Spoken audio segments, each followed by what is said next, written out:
MJ Listeners, Badan Pusat Statistik di DKI Jakarta sejak Sabtu lalu ini melakukan pendataan untuk program registrasi sosial ekonomi 2022 terhadap kalangan tunawisma di ibu kota. Kepala BPS Margo Yuwono mengatakan kegiatan tersebut merupakan upaya menghadirkan basis data kesejahteraan penduduk yang dapat dimanfaatkan untuk program-program pemerintah. Untuk menggali informasi selengkapnya, kami telah terhubung dengan Kepala Bagian Umum BPS Provinsi DKI Jakarta, Bapak Suryana. Selamat pagi, Pak Suryana. Selamat pagi. Ya, Pak Suryana, terima kasih telah bergabung bersama kami di Morning Traffic. BPS DKI Jakarta ini melakukan pendataan untuk program registrasi sosial ekonomi 2022. Ini dikhususkan, Pak, terhadap kalangan tunawisma di ibu kota. Apa sebenarnya, Pak, yang menjadi tujuan dari kegiatan atau program ini? Baik, terima kasih untuk kesempatan diberikan. Yang pertama, kami koreksi dulu bahwa program pendataan awal registrasi sosial ekonomi ini bukan hanya menyasar tunawisma, tetapi menyasar seluruh penduduk di Indonesia termasuk di DKI Jakarta. Adapun kegiatan yang kami selenggarakan pada tanggal 29 Oktober 2022, malam minggu lalu, khusus mensasar tunawisma yang tidak bertempat tinggal tetap. Jadi pelaksanaan pendataan awal Reksosek ini mulai dari 15 Oktober 2022 dan akan berakhir pada tanggal 14 November 2022. Di tengah perjalanannya kami harus melakukan pendataan terhadap tunawisma dan mereka yang tidak bertempat tinggal tetap yang kami sebut dengan malam Reksosek yang kami selenggarakan pada tanggal 29 Oktober lalu. Baik. Demikian, Pak. Ya, artinya tidak hanya untuk kalangan tunawisma, tapi untuk seluruh penduduk di Indonesia, termasuk juga di wilayah ibu kota atau di DKI Jakarta. Nah, secara spesifik Pak Suryana, sebenarnya ketika sudah didapatkan data-data ini, peruntukannya untuk apa, Pak? Dan yang kedua adalah data-data apa sih sebenarnya yang ingin digali oleh BPS dalam program Reksosek 2022 ini, Pak? Baik, apa sih tujuan utama dari penyelenggaraan pendataan awal registrasi sosial ekonomi ini? Yang pertama, mohon izin saya sampaikan latar belakang bahwa kita telah mengalami bencana COVID-19 dan ternyata para yang menerima dampak dari bencana COVID-19 itu bukan saja kelompok menengah bawah, tetapi mereka juga termasuk yang menengah atas. Nah, dengan latar belakang seperti itu, maka pemerintah Republik Indonesia melalui Bapak Presiden Joko Widodo menghendaki ada 3 reformasi yang harus diselenggarakan, yaitu reformasi sistem kesehatan, reformasi sistem kebencanaan, dan reformasi sistem perlindungan sosial yang menyeluruh bagi seluruh penduduk. Nah, terkait dengan reformasi yang ketiga inilah, maka kegiatan pendataan awal registrasi sosial ekonomi dilaksanakan. Adapun tujuan secara khusus dari penyelenggaraan pendataan awal Reksosek ini adalah untuk menyediakan sistem dan basis data seluruh penduduk yang terdiri atas profil, kondisi sosial, ekonomi, dan tingkat kesejahteraan yang terhubung dengan data induk kependudukan serta basis data lainnya sampai tingkat terkecil.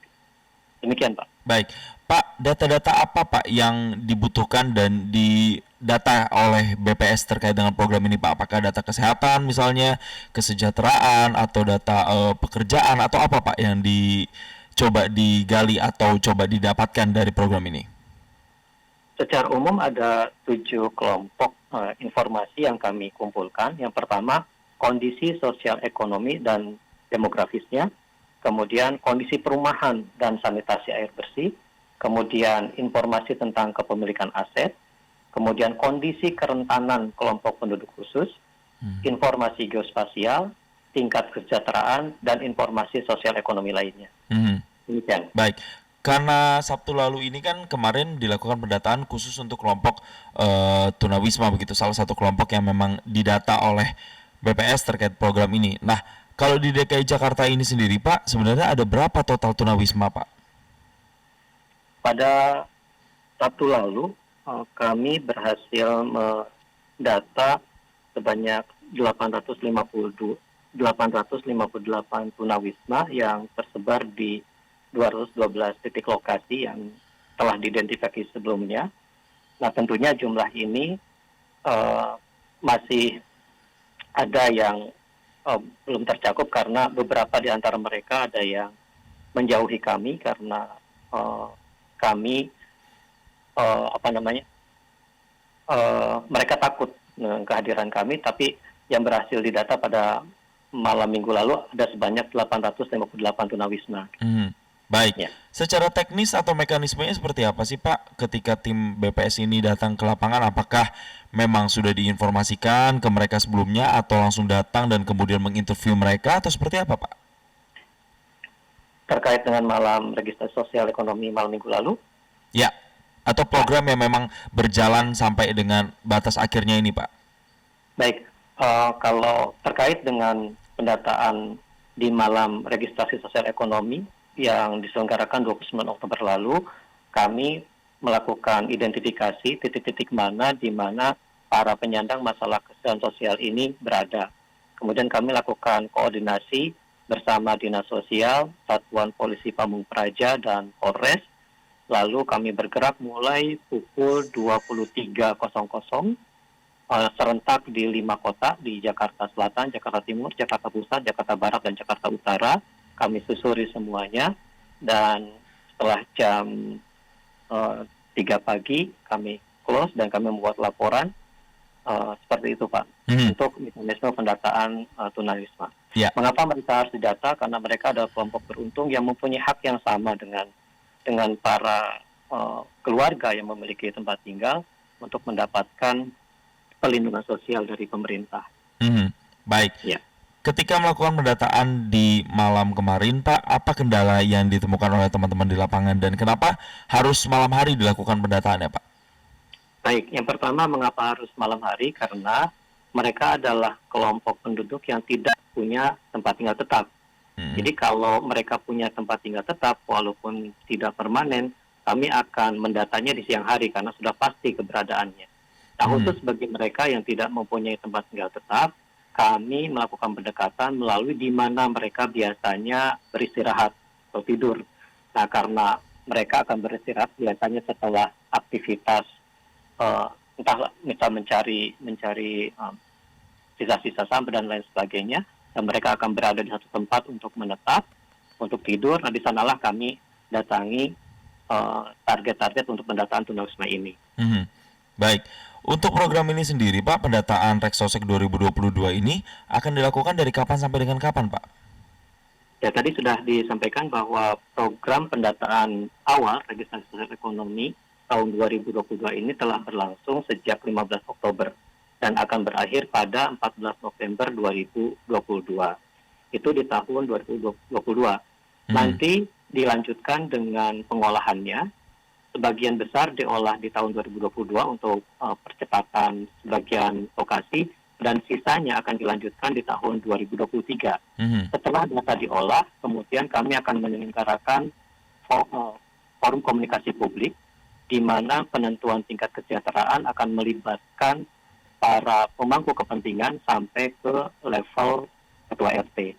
Sehingga tingkat kesejahteraan penduduk tidak semata-mata hasil dari pendataan lapangan Reksosek ini, tetapi juga melibatkan masyarakat, dalam hal ini ketua RT. Baik, berarti perangkat daerah, perangkat masyarakat di lingkungan atau di skup terkecil ini juga dilibatkan. Nah, berarti kita ini akan bisa mendapatkan data yang benar-benar valid dari program Reksosek ini di tahun 2022 ini akan adanya datanya di 2023, begitu Pak? Betul. Jadi target kami di tahun 2023 akan ada basis data perlindungan sosial terbaru yang ini mengupgrade penyelenggaraan serupa yang pernah dilakukan tahun 2005 melalui pendataan sosial ekonomi. Tetapi di tahun 2005 itu hanya mencakup 40% terbawah saja. Nah, sekarang datanya di-upgrade menjadi 100% penduduk, sehingga dari sisi cakupan pendataan awal registrasi sosial ekonomi jauh lebih lengkap coverage-nya, sehingga pemanfaatan datanya bisa digunakan untuk mengintegrasikan berbagai program yang telah ada sebelumnya, sehingga dari sisi pemanfaatan anggaran Reksosek ini akan jauh lebih kecil pemanfaatan anggarannya dibandingkan dengan penyelenggaraan pengumpulan data perlindungan sosial yang ditempatkan di beberapa kementerian. Mhm. Jadi salah satu manfaat terbesar dari pendataan registrasi sosial ekonomi ini adalah bagi pemerintah sendiri akan terdapat penghematan yang besar-besaran Mhm. ketika penyelenggaraan pengumpulan data perlindungan sosial dilakukan secara terintegrasi, tidak tersebar di berbagai kementerian. Mhm. Baik, Ya. untuk pembaharuan datanya sendiri Pak, karena akan keluar di 2023, berarti pembaharuannya akan kapan lagi itu Pak? Apakah setiap setahun sekali atau seperti apa Pak?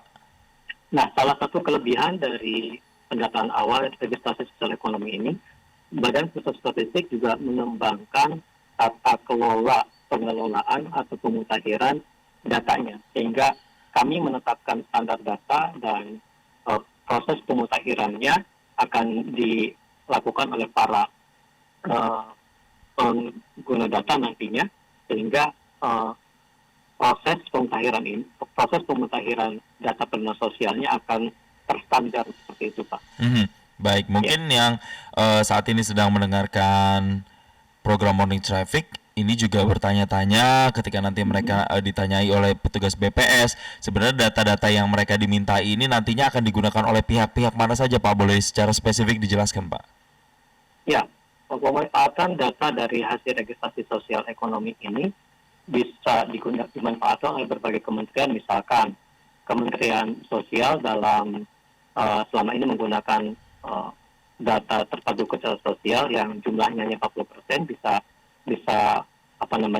memanfaatkan data hasil registrasi sosial ekonomi ini dengan cakupan yang lebih besar dari itu. Kemudian data Kementerian Pendidikan misalkan, jika ingin memberikan perlindungan sosial atau memberikan bantuan terkait dengan pendidikan, bisa memanfaatkan data registrasi sosial ini karena kami juga mengumpulkan data terkait dengan pendidikan. Gitu. Mhm. Lalu para penyandang disabilitas itu juga bisa.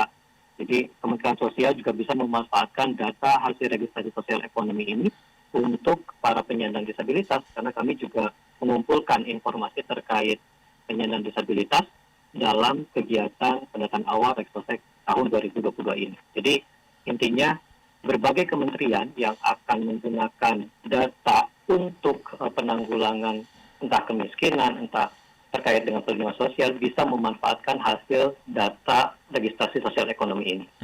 Berarti sejumlah lembaga instansi pemerintahan nantinya bisa menggunakan data yang dikumpulkan dalam program Resosek 2022 ini dan nantinya bisa berimplikasi terhadap sejumlah penghematan yang bisa dilakukan pemerintah dan juga program-program atau kebijakan strategis yang nantinya bisa tepat sasaran untuk kemudian bisa dinikmati atau dialami oleh masyarakat langsung. Terima kasih sekali lagi Kepala Bagian Umum Badan Pusat Statistik DKI Jakarta, Bapak Suryana, atas waktunya sudah bergabung dan memberikan pencerahan pagi ini di Morning Traffic. Selamat kembali beraktivitas Pak Suryana. Terima kasih.